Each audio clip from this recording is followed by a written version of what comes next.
Prequels always struggle to get traction with the original audience. People usually chalk it up to poor acting, poor writing, or an uninspired storyline, and many say that it's because you know how things will end up, so there's no real tension. But I think it goes deeper than that. There are definite features of prequels that often make people instinctively dislike them. But are they really the prequels' fault? Or are we watching them in the wrong way? Let's dive in and find out.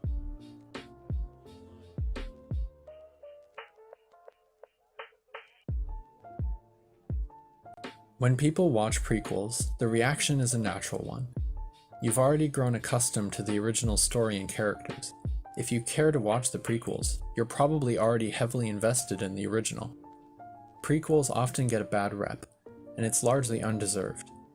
I think one of the biggest problems with prequels isn't the films themselves, or even in the audience's taste, but rather in the audience expectations.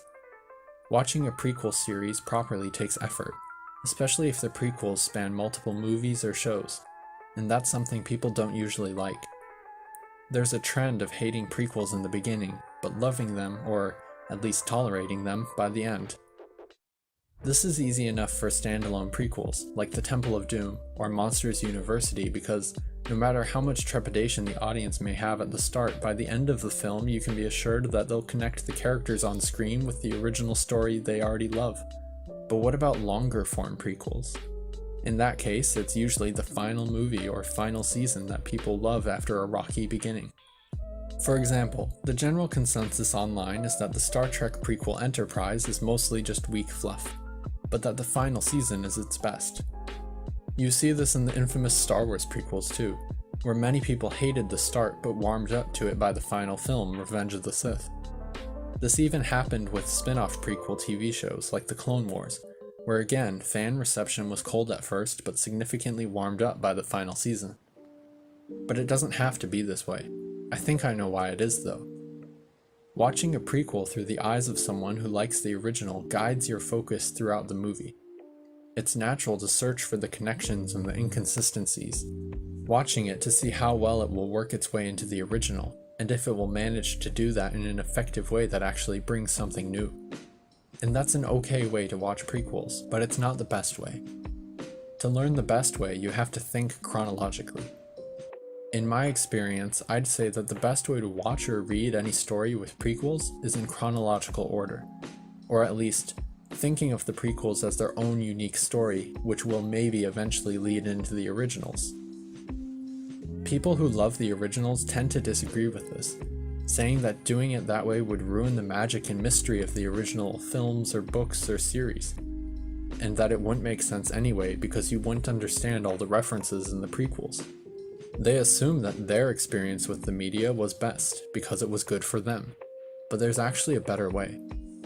Watching a prequel first without much knowledge of the original series actually makes the story much more interesting. Every reference becomes foreshadowing. Every surprise connection to the original story makes for a shocking plot twist, and every character's arc is seen in real time through the eyes of the characters for greater emotional impact and depth. And there are plenty of chances for dramatic irony, where the viewer knows something from the prequels that the main characters didn't yet realize in the original. Let me give a recent example from my own experience. I've never been a Star Trek fan. I didn't know much about it, and the only part I'd ever seen was some of the J.J. Abrams reboot, but in quarantine this year I figured I'd give it a try. Rather than watch only the shows with the most fans, or the shows in release order, I decided to try watching them in chronological order, and that's been a great decision. Based on a quick skimming of the internet, it seems that the chronologically first series, Enterprise, is one of the least popular among fans, with a common criticism being that it doesn't even start to feel like Star Trek until the final season. But that's not a problem for me going in fresh. To me, everything in the show is new and interesting as its own storyline. I'm sure that things will branch off into the other series as I get further on, but from now, I'm just able to fully enjoy the story's simple beginning with no idea where it will go and no idea what it will eventually connect to. I don't have any concern about inconsistency with the older series because I trust that as I get closer to the end of the prequels, it will naturally flow into the original story one way or another. and it might feel like a sharp turn to anyone already familiar with it, but to me it will be a natural extension of the story I've already been watching. My favorite example of this effect was when I showed my wife Star Wars for the first time. She had no knowledge of the story, and she didn't know anything beyond having seen the merchandise around stores. Against the internet's advice, I showed her the movies in chronological order. And again, that was the best decision, and something that I highly recommend. When people hear this, their first thought is always something along the lines of, spoilers for Star Wars here if you want to skip ahead. Won't that ruin the surprise that Darth Vader is Luke's father? Why would you take away such a great moment from cinema? But this actually worked out much better than you'd expect. And in general, my wife had a really unique, amazing experience with it compared to most people because she got to watch them in chronological order for the first time. From predicting that Obi-Wan would become the villain, to being blindsided by the sweet young Anakin's turn to the dark side, to having a unique attachment to Vader through the original films, it gave her an entirely unique perspective that made a lot more depth for the story. There's only one scene that it really caused problems for, and that scene is pretty awkward to watch regardless of what order you watch the movies in first. But to answer that question about ruining the "I am your father" surprise, yes it did. But not in the way you would think. She went into that scene knowing that Vader was Luke's father, so that shocking twist was gone.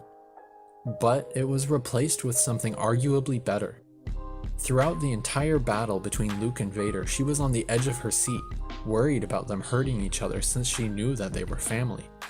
And when we finally got to that climactic moment, she felt rushing catharsis to see Luke finally find out what she had known all along. It just added so much depth and heart to the experience, and I think that's the real power of prequels. For new fans just experiencing the story for the first time, prequels can add so much depth to the character development and build such a strong connection by the time you get to the original story. Imagine what it would be like to watch Raiders of the Lost Ark for the first time, already knowing Indy's history as a rough and tumble adventurer outlaw. Imagine seeing Monsters, Inc. for the first time, after having just watched Mike and Sully develop their deep bond through university antics. Imagine seeing a Star Trek transporter used to beam someone up for the first time as a cool surprise, rather than just some reference to an original show. Imagine your first time watching Vader turn on the Emperor after having just seen his entire rise and fall before that. Prequels aren't always just reference-filled cash grabs that don't live up to the originals. They're unique stories of their own that tie back into the original stories to create a deeper experience for every future viewer. That's something that I think is pretty special, but I want to hear your thoughts. What are your favorite or least favorite prequel movies and shows? Have you ever gotten to experience anything like what I talked about in this video? If you have, comment below, and thanks for watching. I hope you learned something new, and I hope to see you again next time.